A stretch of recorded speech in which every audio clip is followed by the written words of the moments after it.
IOB எல்பிஓட exam date வந்து release பண்ணிட்டாங்க. ஜூலை 12. இன்னும் 7 days தான் இருக்குது ஃப்ரெண்ட்ஸ். அதுக்கு வந்து நீங்கள் எப்படி படிக்கலான்னு பார்க்கலாம். எக்ஸாம் வந்து ரொம்ப பக்கத்தில் வந்துட்டு, ஸோ வந்து நீங்கள் தினமும் மார்க் டெஸ்ட் வந்து 2லேருந்து 3 மார்க் டெஸ்ட் போடுங்க. போட்டு வந்து அதை வந்து அனலைஸ் பண்ணி என்ன தப்பு விட்டுருக்கோம் அப்படின்னு சொல்லிட்டு பாருங்கள். நிறைய டெஸ்ட் உங்களால் எவ்வளோ மார்க் எடுக்க முடியுமோ போட்டுகிட்டே இருங்க. அப்போ தான் உங்களுக்கு வந்து ஸ்பீடு கிடைக்கும். கரண்ட் அஃபேர்ஸ் வந்து 6 monthோட கரண்ட் அஃபேர்ஸ் படிக்கணும். இப்போ வந்து ஆனால் நம்மளுக்கு வந்து டைம் கம்மியாக இருக்கிறதால ஏப்ரல் மே ஜூனில் உள்ள கரண்ட் அஃபேர்ஸ் மட்டும் ரொம்ப நல்லா படிச்சுட்டே இருங்க. திரும்ப திரும்ப ரிவைஸ் பண்ணுங்கள். புதுசாக படிக்கிறவங்க என்ன பண்ணுங்கன்னா மந்த்லி பிடிஎஃப் இருக்கும், அதை எடுத்து ரிவைஸ் பண்ணிகிட்டே இருங்க. ரிவைஸ் பண்ணிட்டு குயிஸ் போடுங்க. அப்போ தான் வந்து உங்களுக்கு வந்து ஞாபகம் இருக்கும் எக்ஸாமில்.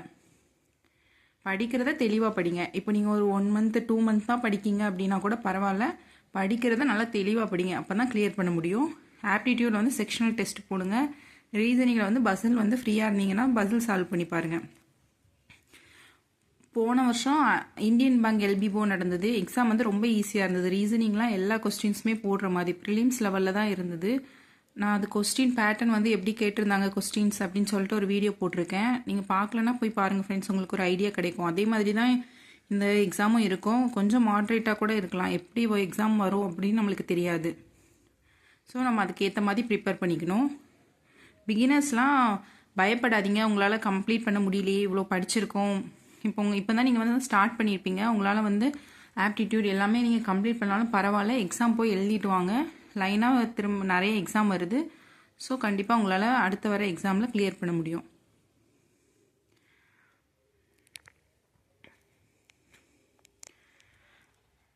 இந்தியன் பேங்க் எல்பிஓட கொஸ்டின்ஸ் பேட்டர்ன் வந்து நான் போட்டிருக்கேன். போன வருஷம் என்னெல்லாம் கேட்டிருந்தாங்க அப்படிங்கிற கொஸ்டின் போட்டிருந்தாங்கிற வீடியோ வந்து என் சேனலில் இருக்குது ஃப்ரெண்ட்ஸ். நீங்கள் பார்க்கணுன்னா போய் பாருங்கள். உங்களுக்கு அது யூஸ்ஃபுல்லாக இருக்கும், ஒரு ஐடியா கிடைக்கும் இந்த மாதிரி கொஸ்டின்.